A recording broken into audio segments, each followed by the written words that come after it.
According to the biblical account, God created the world and everything in it, and it was good. And humanity, it was said, was created very good. And yet, everywhere that we look today, there's evil, pain, and suffering. In the town of Columbine, Colorado, 2 high school students went into their school with trench coats and guns, and they pulled out their guns and killed 12 students and 1 teacher, and then committed suicide. On 9/11, terrorists hijacked 4 planes and flew them into the Twin Towers in New York City and the Pentagon, killing thousands. One of the most horrific events in human history was the Holocaust, in which millions of Jews were exterminated during World War II, causing many to question whether, in fact, if such an event could happen, there could even be a God. And so the question is, what happened? How did we get this world that we have today? Quite simply, sin entered into the world. Sin is failing to trust God with our lives, and when that happens, it brings about much hurt and heartache. God told Adam and Eve that they could eat of any fruit, of any tree in the garden, except for the tree of the knowledge of good and evil. If they ate of that fruit, God told them they would die. Adam and Eve partook of the fruit, and when they did, they felt ashamed, which is what sin does. It brings shame into our lives, and they begin to hide from God. And so their relationship with both God and one another was destroyed that day in the garden. God is a loving God, and He wanted to bless Adam and Eve. But God is also holy and just. And just as a parent cannot allow one of their children to continue to go down a dark path, so God had to correct Adam and Eve. And so He would deal out punishment for sin. The serpent would have to crawl upon the ground, and God said that there would be enmity or hostility between Satan and humanity. And indeed, all throughout history, Satan has been at war with humanity, seeking to draw people away from God.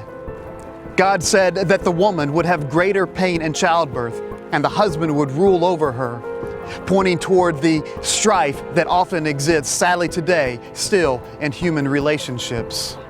God said that it would be harder to get food out of the ground, for the earth itself was changed, and now thorns and thistles would grow out of the ground, meaning that this world itself is a different world, changed from the world that God originally intended. And finally, Adam and Eve would no longer be able to stay in the Garden of Eden, the beautiful world that God created for them and intended for them. They would be cast out, and cherubim or angels with flaming swords would guard the entrance, symbolic of the break in their relationship with God. Understanding the consequences of sin can help us answer some of life's toughest questions, including, why is there death and disease in the world? Why do storms and natural disasters sometimes take people's lives?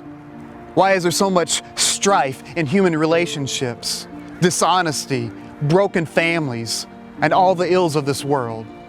Some of these things happen because God has given humanity freedom of choice. And unfortunately, some use that freedom to hurt and harm others. Some of these things happen because the world was dramatically changed when sin entered into the world. The cursing of the ground was merely symbolic of the larger consequences of sin, in which the world, the earth itself, was cursed and changed. At that time, chaotic forces entered into the world, including earthquakes, tornadoes, cancer, and death. This is the world in which we find ourselves in. But note this is not the world that God originally intended. God never intended a world with cancer, violence, and death. These are the enemies of God, and one day sin and death itself will be defeated and done away with. For me, this biblical account well describes this world in which we live. It explains how there can be a good God, but a broken, messed up world. And I desperately want to believe in a good God. And if I thought that God just created a world and said, let's throw in a little cancer, violence, and death, well, that would be a hard God to want to follow. But God never intended the hurt and heartache found in this world.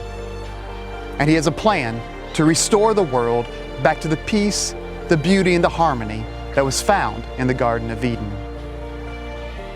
While God dealt out punishment for sin, He never stopped loving and caring for Adam and Eve.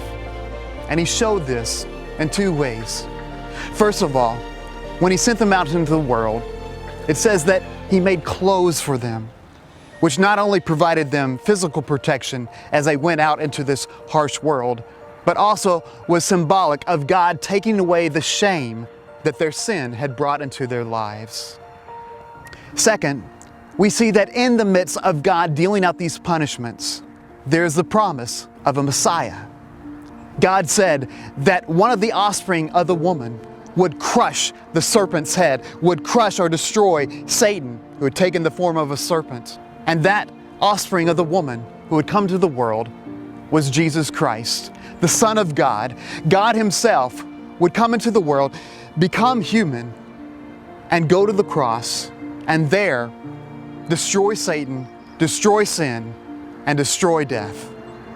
This incredible plan that God has to save humanity is called the story of redemption. What is the story?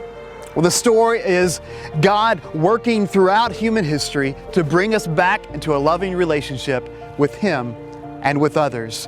What is redemption? Well, redemption is freedom or blessing that is bought with a price.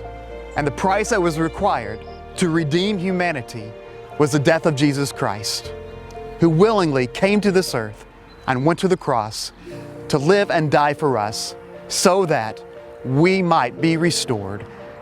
This redemption brings about many blessings, including forgiveness of sins, elimination of the tendency and desire to sin, elimination of death and disease, elimination of pain, heartache, and suffering, the restoration of the world to the beauty, the peace, and the harmony that was found in the Garden of Eden, and the restoration of close community or close relationships with God and one another. These are some incredible blessings. And for me, I want to be forgiven, but I also want to become a better person. And God promises that He will do that in our lives if that's what we desire. I want to see friends and loved ones who have passed on before. I don't want to live in a world in which little girls die of cancer. And God promises that one day, all the hurt and all the heartache of this world will be done away with. That there will be a new heaven, a new earth, and that we can live forever with God and His people. So now, how about you? Where are you in your relationship with God and others? Which of these blessings do you find most attractive and do you most look forward to?